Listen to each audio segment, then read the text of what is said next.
तो हम लोग सिलेबस के पॉइंट नंबर 9 को कर रहे थे और काफ़ी चीज़ें हमने कंप्लीट कर ली थी। अब बात करते हैं अलर्क बेस की। तो देखिए, अलर्क बेस के पर्याय दो होते हैं, जल संस्रांश और जल त्रांश। देखो, परिचय में इसके है कि इस पद का प्रयोग सामान्यतः कुत्ते के काटने से उत्पन्न विषाक्तता के लिए किया जाता है। मतलब स्पेशली अगर इसका उपयोग किया जाता है इस पद का, तो कुत्ते के काटने से उत्पन्न विषाक्तता के लिए किया जाता है। परंतु व्यापक दृष्टि से अगर देखा जाए तो हिंसक तरीके से अगर कैनाइन का यूज़ करके अगर कोई भी पशु काटता है, जैसे कि गीदड़ हो गया, भेड़िया हो गया, भालू हो गया, चीता हो गया, व्याघ्र हो गया, इन सभी के भी काटने से उत्पन्न विषाक्तता को इसी में समावेश किया गया है। अगर अंग्रेजी में देखा जाए मॉडर्न कोरिलेशन इसका, तो हाइड्रोफोबिया या लीसा शब्द का व्यवहार किया जाता है इंग्लिश में इसके। ठीक है, तो सामान्यतः हम तो पता है कि सामान्यतः सभी प्रकार का दंश विषाक्त नहीं होता है। मतलब किसी भी कुत्ते ने अगर काट लिया तो ये नहीं है कि हमको हो ही जाएगा। ठीक है, जो कुत्ता स्वतः इस विष से ग्रसित होता है, मतलब जिस कुत्ते में ये विष होता है उसी के काटने से विषाक्तता उत्पन्न होती है। ठीक है, बोलचाल की भाषा में ऐसे कुत्ते जो पागल कुत्ता कहा जाता है, ठीक है, उन्हीं कुत्ते के पहचान और उनके काटने से उत्पन्न विषाक्तता को आयुर्वेद संहिताओं में पर्याप्त प्रकाश डाला गया है। ठीक है, तो आचार्य वाग्भट ने बताया है कि कैसे होता है। तो कफ प्रधान वात आदि दोष जब कुत्ते के संज्ञा व स्रोतस में आश्रित होकर उसके संज्ञा को नष्ट करते हुए, मतलब जब कफ प्रधान वात आदि दोष जब होता है तो कुत्ता का जो संज्ञा व स्रोतस होता है वहाँ पे आश्रित हो जाते हैं ये दोष, और आश्रित होकर उसके संज्ञा को क्या कर देते हैं, नष्ट कर देते हैं।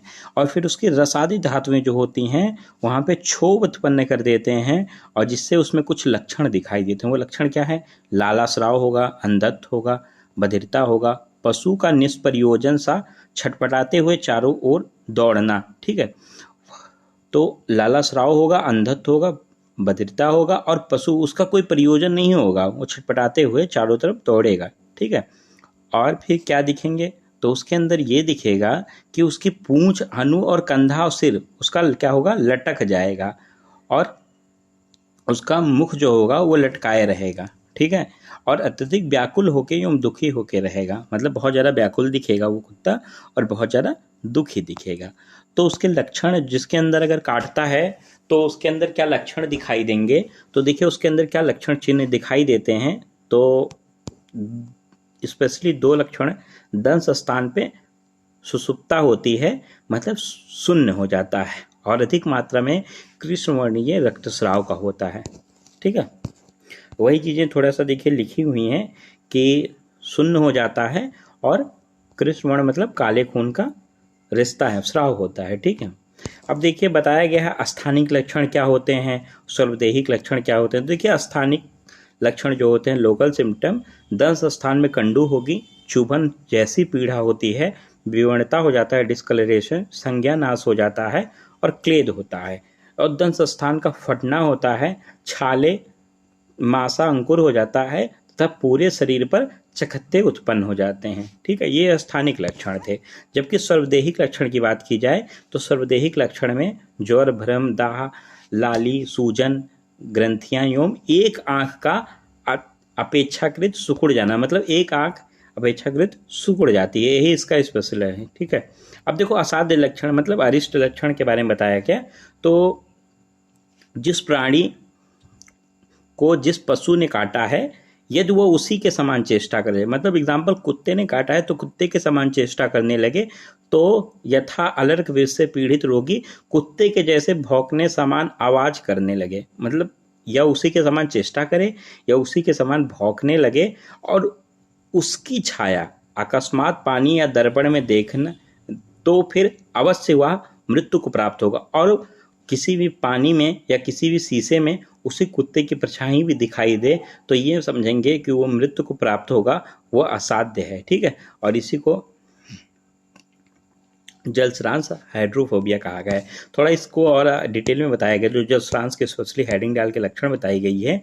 तो देखिए वही को एक्सप्लेन किया गया है कि अगर पागल पशु द्वारा काटे जाने पर दंष्ट मनुष्य यदि जल को छूकर अथवा देकर अकस्मात बार बार डर जाता है, जल को देखेगा या छुएगा तो डर जाएगा, और इसी को जल श्रांस या जल त्रांस कहते हैं, हाइड्रोफोबिया या रेबीज। ठीक है, और इसमें यही को अरिष्ट लक्षण कहते हैं, मरण लक्षण होते हैं। ठीक है, मनोवैज्ञानिक कारणों से अगर उत्पन्न हुआ है जल श्रांस तो मन चिकित्सक से द्वारा इसका साध्य माना गया है, वैसे या तो असाध्य होता है। ठीक है, अलर्क विष की चिकित्सा कैसे की जाएगी? तो देखो, दंश स्थान को पहले दबा दबा के रक्त को निकाल देंगे और फिर वहाँ पे गर्म घिर का दहन कर देंगे, और दहन के बाद वहाँ अगद आदि का लेप करेंगे और अपमार्ग आदि रस को वहाँ पे निचोड़ेंगे, फिर उसको पुराना घृत पिला देंगे।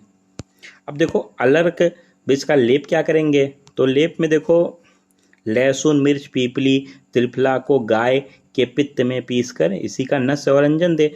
तो LPMT ना, मतलब लो PMT ना होगी। ठीक है, ऐसे याद कर लो। तो L से हो गया आपका लहसुन, P से पीपली हो गया, ठीक है, और M से आपका मिर्च हो गया, T से त्रिफला हो गया, Na से नस्य और अंजन हो गया। तो ये लाइन याद हो गया।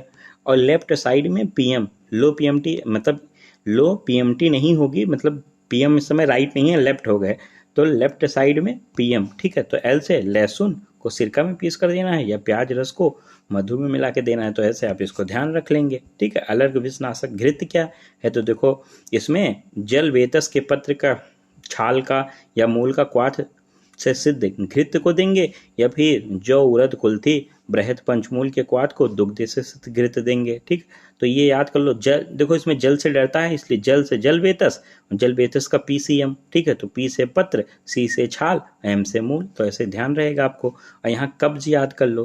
देखो यहाँ पे आपको पता था ना, कफ प्रधान था, वात आदि दोष थे, तो कफ की वजह से कब्ज हो गया, तो का से कुल्थी हो गया, बा से बृहद पंचमूल हो गया, जा से जौ हो गया, ऊ से उड़द हो गया। तो ऐसे आप याद ही रहेगा।